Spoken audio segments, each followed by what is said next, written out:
We are about 9 days into the NBA season, and when Will met Jeremy, we didn't know what the season was going to bring. There was a blockbuster trade that changed the face of the Houston Rockets right before the season began that, of course, we had no knowledge of.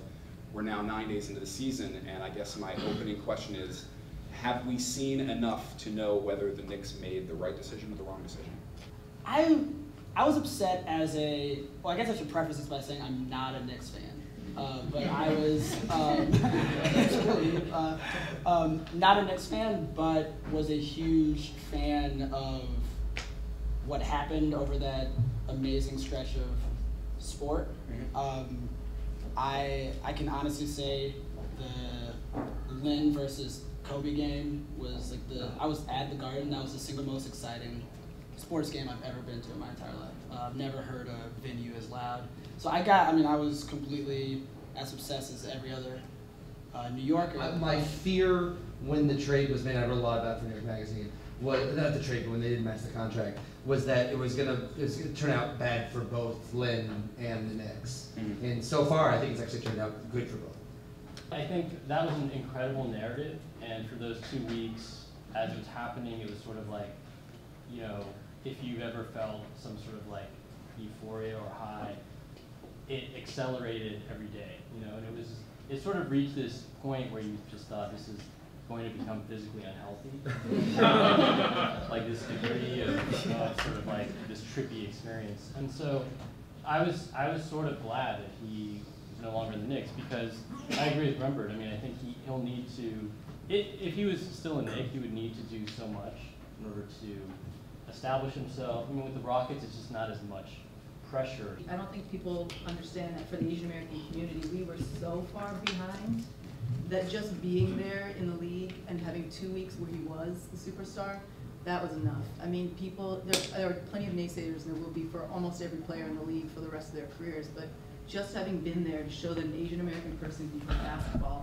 did something. In one of the pieces I wrote, like I made the comparison to like early Williams sisters in tennis, and like Tiger's first 18 months, like on me, like that was happening when the Williams sisters example, like that was happening when I was like 12, and I'd been was really thinking about playing tennis for real, you know, and like had they just won one Grand Slam and just like faded away, like it still would have like completely impacted me for the rest of my life. 3 amazing weeks. He hurt his knee. He's gone from the team. He's never going to have to go through what A-Rod goes through. He's never going to have to go through what Carmelo goes through, what the entire Mets franchise goes through every year. Because on one hand, he's always known that he's good. He's always known that he's good, and it's always been very frustrating for him he's like, well, listen, I've been pretty good. I've been good everywhere I've gone, and yet I never still seem to ever get a chance. I'm not saying, but I'm saying. It's kind of pretty much what he said. On the other hand, he also was pretty amazed by what he did during the Insanity.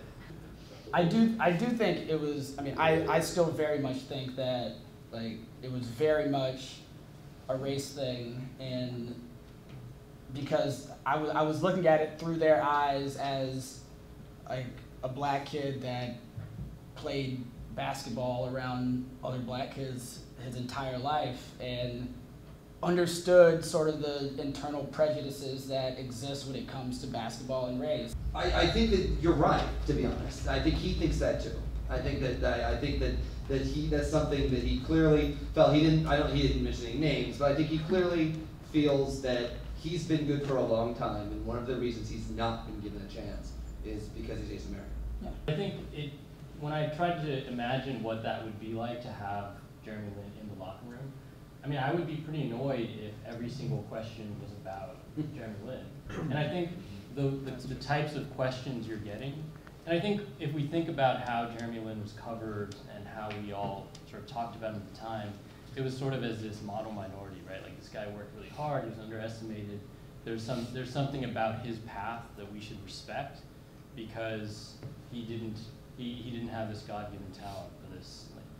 And to be asked those questions somehow also indicts who you are as well, because the implication then is that you were naturally gifted and this guy had to scrap even harder, And I would be pretty annoyed if every day people were asking me those questions. The difference is gonna be that they're not gonna see one Asian American kid in front of them, they're gonna see 12, and then they're gonna pick the best one out of that 12, and they're gonna be like, this guy's okay. I mean, They won't see him as a That's- unicorn. They Yeah. won't see him as some crazy, It like, just- wow, this is amazing that this exists. They're like, wow, this guy's good. no, I mean, I think that what he's done will bring so many more people up to the point where people actually get to look at them, that will make a difference, that there'll actually be more numbers.